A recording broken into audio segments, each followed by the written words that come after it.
이미 아침부터 보도해드린 대로 광주 사태는 오늘 계엄군이 진입을 해서 일단 평정이 돼가고 있습니다. 계엄사 발표를 비롯해서 오늘의 광주시 표정을 김광일 기자가 종합해서 전해드리겠습니다. 계엄사령부는 계엄군이 오늘 오전 3시 30분부터 군 병력을 광주 시내에 투입해서 도청과 공원 등지에서 저항하는 무장 폭도들을 소탕하고 오전 5시 10분쯤 시내 일원을 완전 장악했으며 치안 유지를 위해서 이 지역의 출입을 통제하고 있다고 밝혔습니다. 계엄사령부의 발표 전문은 다음과 같습니다. 계엄군은 그동안 광주 사태를 평화적으로 해결하기 위해서 전력을 경주해 왔으며 지난 25일에는 대통령 각하의 현지 특별 담화를 발표한 바 있다. 그럼에도 불구하고 광주 사태는 극렬한 폭도들에 의해 호전되기는커녕 오히려 악화되는 조짐이 보였다. 따라서 군은 생활고와 온갖 위협에 시달리는 선량한 시민을 구출하기 위해서 오늘 오전 3시 30분 군 병력을 광주 시내에 투입했다. 군이 진압하는 동안 도청과 공원 등지에서 폭도들의 일부 저항이 있었으나 오전 5시 10분에 광주시 일원을 완전 장악하는 데 성공했다. 계엄 당국은 광주 일원의 치안이 유지될 때까지 광주 시내의 출입을 당분간 제한하기로 했다. 이상은 계엄사령부의 공식 발표문 전문이었습니다. 한편 계엄사령부는 이번 광주 지역 군 투입에 있어 사전에 폭도들의 동정을 살피는 등 주도 면밀한 계획을 세움으로써 인명피해를 최소한으로 줄일 수 있었다고 밝히고 오늘 오후 3시 현재 확인된 바에 의하면 무장 폭도는 17명이 사망했고 295명을 체포 보호 중이라고 발표했습니다. 이들 무장 폭도는 오늘 새벽 군 투입 시 총기를 버리지 않고 끝까지 계엄군에게 사격으로 대항한 자들이며 사망 장소는 전남도청 13명, 전일빌딩 3명, 광주공원 등지입니다. 한편 계엄군의 피해는 순직 2명에 부상 12명으로 집계됐습니다. 계엄군은 전남도청 3거리를 비롯한 5개 지역에 임시 검문소를 설치 운영하고 있고 외곽 도로에 대한 합동 검문 검색을 강화하고 있습니다. 계엄군은 또 치안과 행정기능 회복을 계속하면서 군 장비를 동원해 시가지 복구 작업에 나섰고 장병들이 절미운동을 통해 양공 총 6천 가만을 광주 시민에게 보내기로 했습니다. 계엄군은 국민의 생명과 재산을 보호하는 국민의 군대로서 조속한 시일 안에 법과 질서 회복을 위해서 최선을 다하고 극렬 난동 분자를 제외하고는 관대하게 처리하기로 했습니다. 계엄사령관 이희성 육군대장은 오늘 오전 10시 광주 지역 계엄군 장병에게 다음과 같은 특별 지시를 내렸습니다.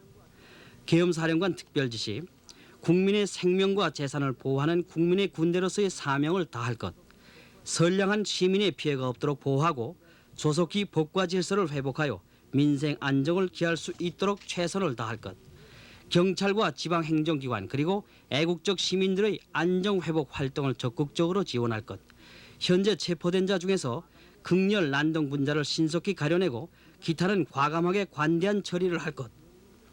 이상은 이휘성 계엄사령관이 광주 지역 계엄군 장병에게 내린 특별 지시였습니다. 주영복 국방부 장관은 오늘 담화를 발표하고 본의 아니게 일부 극소수의 난동자들로 말미암아 선량한 광주 시민이 고통을 받게 된 것을 대단히 미안하게 생각하며 심심한 위로를 드린다고 말했습니다. 주영복 국방부 장관은 앞으로 정부는 최선을 다해서 광주 시민이 받은 상처를 아물게 하고 국민적 화합을 달성하는 데 최선을 다하겠다고 밝히고 계엄군을 신뢰하고 협조해 주기를 바란다고 당부했습니다. 이에 앞서 주영복 국방부 장관은 오늘 오전 전라남도 도청에 둘러 광주시의 질서 유지와 시민생활 안정에 힘써줄 것을 장형태 도지사에게 당부했습니다. 계엄군이 장악한 광주시는 점차 평온을 되찾는 가운데 주요 공공기관은 어지러운 사무실을 청소하고 사후 수습 등 업무에 들어갔습니다. 계엄군이 새벽에 시내 쪽으로 진입하자 과격파 난동자들은 계엄군에게 응사하면서 맞섰으며 새벽 3시쯤에는 여자 폭도 1명이 지프를 타고 시내를 돌며 계엄군이 쳐들어오고 있으니 나와서 대항하자고 마이크로 소리를 쳤으나 시민들은 아무런 반응도 보이지 않았습니다. 계엄군이 진입하는 동안 새벽 4시 30분경 저항하던 무장 폭도들이 무기를 버리고 주택가나 무등산 쪽 풍향동과 산수동 방향으로 달아났습니다. 계엄당국은 무장 폭도들이 탈취한 소총의 다수를 회수했으며 도주했던 전남대학교 3학년 김찬길 군 등 학생들이 계엄당국에 자진 출두하고 있습니다. 군이 광주 시내를 장악한 후 새벽 5시 20분경부터 군 당국은 KBS 방송망을 통해 시민들은 안심하고 거리에 나오지 말 것과 폭도들을 숨겨주지 말 것을 시민들에게 당부했으며 시민들은 별도의 공고가 있을 때까지 외출을 삼가라는 안내 방송과 함께 많은 폭도들이 투항해서 생명을 보장받았으니 다른 폭도들도 자수할 것과 침투 간첩도 자수하면 생명을 보장하겠다는 방송을 계속했습니다. 또한 계엄군은 헬리콥터 방송을 통해서 경고 1호를 발표했는데 그 내용은 옥내외 집회를 일체 금지한다. 전 행정관서의 공무원은 오전 7시 30분까지 출근할 것. 그리고 습득하거나 발견된 총기나 탄환, 폭발물 등은 경찰서나 인근군에 반납할 것. 이상의 경고를 위반했을 때는 엄중 처단한다는 내용이었습니다. 한편 소요가 진압된 광주의 새벽거리는 정적 속에 시민의 모습은 보이지 않았고 7시가 넘어서 방송을 듣고 출근하는 공무원과 경찰관들의 모습이 눈에 띄었습니다. 아침 8시부터는 도청 직원들과 경찰관들이 공설운동장에 모여 직무에 관한 지시를 받은 뒤 오전 9시 50분부터는 과격 난동자들에 의해 어지럽혀진 청사 안팎을 청소하고 정리했습니다. 도청은 장영태 지사 등 500명 정도의 직원이 출근해서 그동안의 안부를 물으며 파손된 사무실을 정리했습니다. 광주시도 구영상 시장 등 600여 직원이 오늘 오전 7시부터 출근해서 대책을 협의했습니다.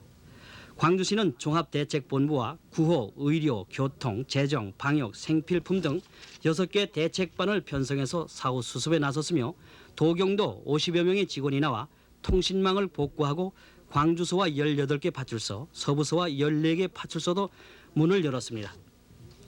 전라남도 병무청은 지난 20일 이후 징병검사를 받지 않은 대상자와 오늘 입영할 대상자들에게 별도 통지가 있을 때까지 징집이나 검사를 연기하는 조처를 내리기도 했습니다.